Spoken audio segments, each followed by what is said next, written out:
Hello दोस्तों, नमस्कार। मैं नितेश स्वागत करता हूँ YouTube channel study for student में। दोस्तों, आज हम लोग डिस्कस करने वाले हैं निर्वाचन आयोग या इंडियन इलेक्शन कमीशन। दोस्तों, अनुच्छेद 324 में इसका प्रावधान किया गया है। ओके दोस्तों, चलिए शुरू करते हैं। दोस्तों, आज का पहला क्वेश्चन है, भारत में आम चुनाव किस सिद्धांत पर आधारित है? दोस्तों, किस सिद्धांत पर आधारित है? यह प्रादेशिक प्रतिनिधित्व पर आधारित है। ओके दोस्तों, यहाँ पर चुनाव जो किया जाता है, जो अलग अलग क्षेत्र में जो प्रादेशिक प्रतिनिधित्व होते हैं उन्हीं पर किया जाता है। ओके दोस्तों, चलिए अगले क्वेश्चन पर चलते हैं। अगला क्वेश्चन है, निम्नलिखित में से क्या एक संसदीय चुनाव क्षेत्र पद्धति की विशेषता है? दोस्तों, क्या इसकी विशेषता क्या है? इससे विधानमंडल में स्थिर बहुमत प्राप्त होता है। जो चुनाव होता है उसमें निर्वाचन की विशेष पद्धति जो होती है, उसमें विधानमंडल में जो बहुमत स्थिर होता है वह इसका विशेषता है। ओके, चलिए अगले क्वेश्चन पे चलते हैं। अगला क्वेश्चन है, चुनाव आयोग किस अनुच्छेद के अंतर्गत स्थापित किया गया है? दोस्तों, किस अनुच्छेद के अंतर्गत स्थापित किया गया? अनुच्छेद 324।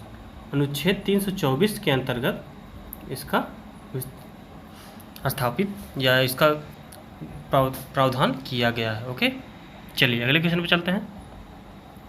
अगला क्वेश्चन है, भारत की संसद द्वारा जो दल बदल कानून किस वर्ष पारित किया गया? दोस्तों, ये जो दल बदल कानून है वो किस वर्ष पारित किया गया? वर्ष 1985। वर्ष 1985 में 52वें संविधान संशोधन के द्वारा इसको पारित किया गया। दोस्तों, यह 10वें अनुच्छेद या अनुसूची में इसका प्रावधान किया गया, 10वें अनुसूची में इसको रखा गया है। चलिए अगले क्वेश्चन पर चलते हैं। अगला क्वेश्चन है, मताधिकार से क्या अभिप्राय है? मताधिकार से क्या अभिप्राय है? मताधिकार से वोट देने का अधिकार। वोट देने का अधिकार, इसमें दोस्तों यहाँ किसी गरीब या अमीर से संबंधित नहीं है। इसमें किसी को वोट देने से कष्ट ना हो ऐसा भी नहीं कहा गया। इसमें वोट देने का अधिकार, मताधिकार से यही अभिप्राय होता है। ओके, चलिए अगले क्वेश्चन पर चलते हैं। अगला क्वेश्चन, लोकसभा के सदस्य के चुनाव में निम्न में से किस विधि को प्रयुक्त किया जाता है? किस विधि को प्रयुक्त किया जाता है? भूभागीय प्रतिनिधित्व। इसमें भूभागीय प्रतिनिधित्व को प्रयुक्त किया जाता है। इसमें जो कुछ भूभाग क्षेत्र हैं उनका प्रतिनिधित्व जो सदस्य करता है, वह जो वहाँ पर चुनाव लड़ता है, वह जो जीतता है वही उस भूभाग का प्रतिनिधित्व करता है। इसके बारे में यहाँ बताया गया। ओके, चलिए अगले क्वेश्चन पे चलते हैं। अगला क्वेश्चन है, संविधान के किस संशोधन द्वारा मतदान की आयु 21 वर्ष से घटाकर 18 वर्ष की गई? 21 वर्ष से घटाकर 18 वर्ष किस संशोधन के द्वारा की गई? संशोधन 61वें संविधान संशोधन के द्वारा। ओके, अनुच्छेद 326 के द्वारा 1988 में, अनुच्छेद 326 में और 1988 में इसका प्रावधान किया गया। ओके, चलिए अगला चलते हैं। अगला है, मताधिकार एक प्रकार से क्या है? मताधिकार एक प्रकार से क्या है? यह एक विधिक है। ओके, जो अपना वोट देने का अधिकार का उपयोग करता है। ओके, यह अपने वोट को देने का अधिकार। ओके, चलिए अगले क्वेश्चन पर चलते हैं।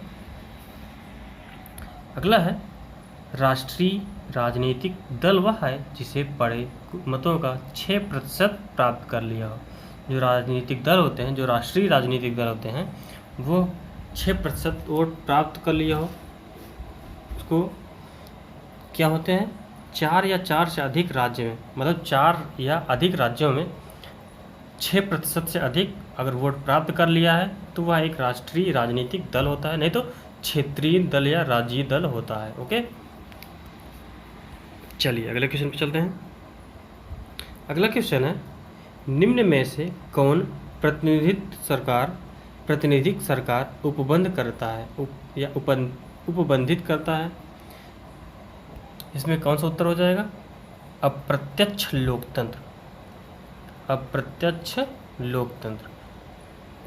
लोकतंत्र प्रातिनिधिक सरकार का या उपबंधित करता है। ओके, चलिए अगले क्वेश्चन पे चलते हैं। लोकसभा अथवा विधानसभा के किसी चुनाव प्रत्याशी की जमानत राशि कब जब्त कर ली जाती है? लोकसभा अथवा विधानसभा के किसी प्रत्याशी का जमानत राशि कब जब्त कर ली जाती है?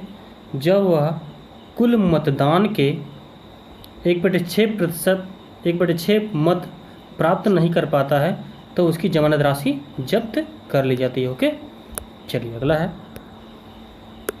क्वेश्चन, क्षेत्रफल की दृष्टि से निम्नलिखित में से कौन सा संसदीय चुनाव सबसे बड़ा क्षेत्र है? लद्दाख जो है सबसे बड़ा संसदीय चुनाव क्षेत्र है। ओके, चलिए अगला संसद के चुनाव में मत देने का अधिकार। संसद के चुनाव में मत देने का अधिकार है कानूनी अधिकार। जो संसद में जो चुनाव जो देते हैं, अपना मत चुनाव देते हैं, मतलब अपना वोट देते हैं, वो कौन सा अधिकार है? कानूनी अधिकार। ओके, चलिए अगला क्वेश्चन चलते हैं।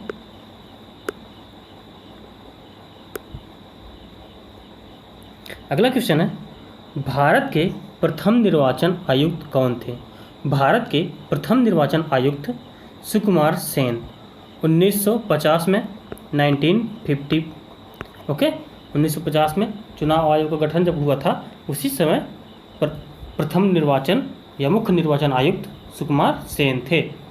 ओके, चलिए अगले क्वेश्चन में चलते हैं। अगला क्वेश्चन है, संवैधानिक राजसी का अर्थ। संवैधानिक राजसी का अर्थ क्या है? राजा द्वारा संविधान को परिभाषित करना, राजा द्वारा संविधान की रचना करना, जनता द्वारा राजा का चुना जाना यहाँ होगा, राजा द्वारा राजा का चुना जाना, संविधान द्वारा प्राप्त शक्तियों के अनुसार राजा के द्वारा शक्तियों का प्रयोग। दोस्तों उत्तर हो जाएगा डी, संविधान द्वारा प्राप्त शक्ति के अनुसार राजा के द्वारा शक्तियों का प्रयोग। ओके, अगला है, चुनाव के दौरान राजनीतिक दलों अथवा उम्मीदवारों द्वारा अनुपालन किए जाने वाले आदर्श आचार संहिता है। आदर्श आचार संहिता क्या है? उत्तर लोक प्रतिनिधित्व अधिनियम 1951 में निर्दिष्ट है। 1951 में यह आदर्श आचार संहिता का प्रावधान किया गया। ओके, चलिए अगले क्वेश्चन पर चलते हैं। अगला है, भारत का दूसरा मुख्य निर्वाचन आयुक्त कौन था? दूसरा मुख्य चुनाव या निर्वाचन आयुक्त केवी कामत, केवी के सुंदरम। ओके, केवी के सुंदरम दूसरा मुख्य निर्वाचन आयुक्त था। चलिए अगले क्वेश्चन पर चलते हैं। अगला क्वेश्चन है, वर्तमान में मुख्य चुनाव आयुक्त कौन है? मुख्य चुनाव आयुक्त सुनील अरोरा मुख्य चुनाव आयुक्त इस समय हैं। ओके, चलिए अगला है, निम्न में से कौन सा कार्य निर्वाचन आयोग के क्षेत्र में नहीं आता? निर्वाचन आयोग के क्षेत्र में क्या नहीं आता? भारत के प्रधानमंत्री का चुनाव करना। ओके, भारत के प्रधानमंत्री का चुनाव कराना निर्वाचन आयोग के अंतर्गत या निर्वाचन आयोग के कार्य के क्षेत्र में नहीं आता है। ओके दोस्तों, यहाँ पे ध्यान देने वाली बात है, प्रधानमंत्री का जो चुनाव यहाँ पे नहीं होता, प्रधानमंत्री की नियुक्ति होती है। ओके, चलिए अगला क्वेश्चन, 2019 में चुनी गई लोकसभा कौन सी है? 2019 में जो लोकसभा चुनी गई है वह है 17वीं लोकसभा।